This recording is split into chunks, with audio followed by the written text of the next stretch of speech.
Yun, welcome back nga pala ulit sa ating channel mga kabakyard. Muli tayo nagbabalik para naman sa isang makabuluhang vlog. Ngayon kung makikita nyo, medyo maganda ang init ng panahon. Wala tayong gagawin kundi magpaligo ng alaga nating mga manok. Kaya samahan nyo ako, let's go. Paligo tayong manok.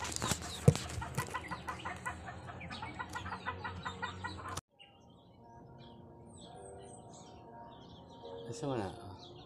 Ayun mga kabakyard, yan, nandito na tayo at magpapaligo na tayo ng alaga nating mga manok. Ang gamit nating shampoo ay Feather Shine para may insecticide.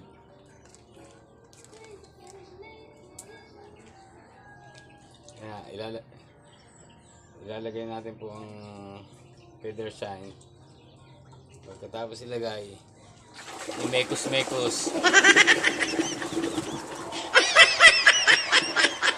Lipada ng mga alagang manok.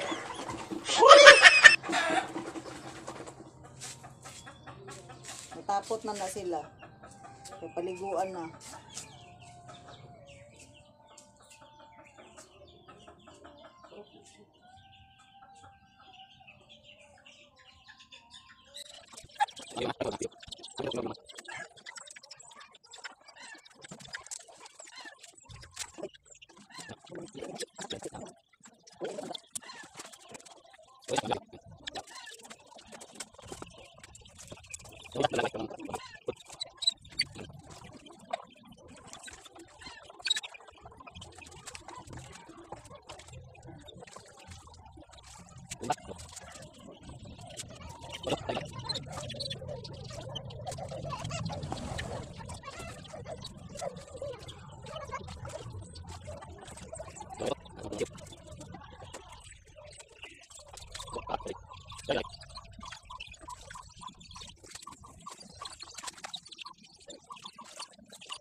Yun, tapos na silang paliguan mga kabakyard. Titingnan natin ang kanyang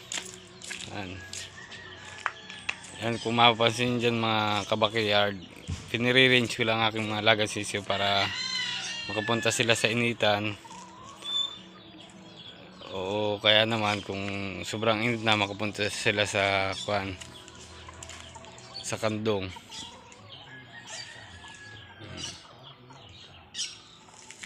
Binubuli ang ating gray.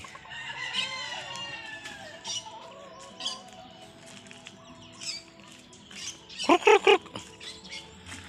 Kruk.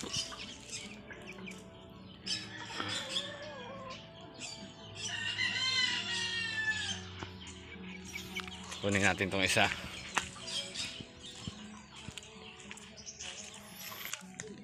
Ambos sila. Tumutuka-tuka sa damuhan. Diyan muna kayo ha. Mga pre-range natin na gray, medyo malaki na, nambubuli na. At yun na nga mga kabakyard, natapos na tayo magpaligo ng alaga nating mga sisiw. Siyempre tayo naligo na din, dahil pag nagpaligo po tayo ng sisiw, yung mga hanip o mga parasite kakapit po yan sa atin, gapang kung saan saan, sa kamay, sa liig. So iniiwasan po natin yan, kaya naligo na din tayo para safe. Atin pong isa-isahin ang benepisyo ng pagpapaligo sa ating mga alagang sisiw. Siyempre bago natin talakayan yan, kailan ba dapat nating paliguan ng alaga natin? Siyempre, nang una, titingnan muna natin ang alaga natin kung masisigla. Kung masisigla sila, pwede na po natin niyang paliguan. Pero, kailangan tatimingan niyo po ang panahon. Kailangan, unang-una sa lahat, siyempre, mainit. Pangalawa, hindi makulimlim. Ang ikatulo po ay hindi po mahangin. iwasan po natin magpaligo pag mahangin ang panahon. Kailangan mainit na walang hangin. Yan po ang kailangan nating tandaan. At siyempre, papag-usapan natin ano ba ang benepisyo at nakukuhang benepisyo ng pagpapaligo sa ating mga alagang sisiw. Unang-una sa lahat, pag nagpaligo po tayo ng sisiw, natatanggal yung hanip. Bakit po kailangan tanggalin ng hanip sa ating mga alagang mga manok? Siyempre, unang-una, pag may hanip po ang manok, madali po silang ma-stress. Nai-stress po sila pag may hanip ang kanilang katawan. Pag po may hanip ang katawan, madaling ma-stress. Kanina ko pang paulit-ulit sinasabi yan. Kanina pang umaga hanggang yung hapon na. Paulit-ulit na lang. Review nga rin. Hindi na tapos. Yun na nga. Pag po mahanip ang manok, madali po sila ma-stress.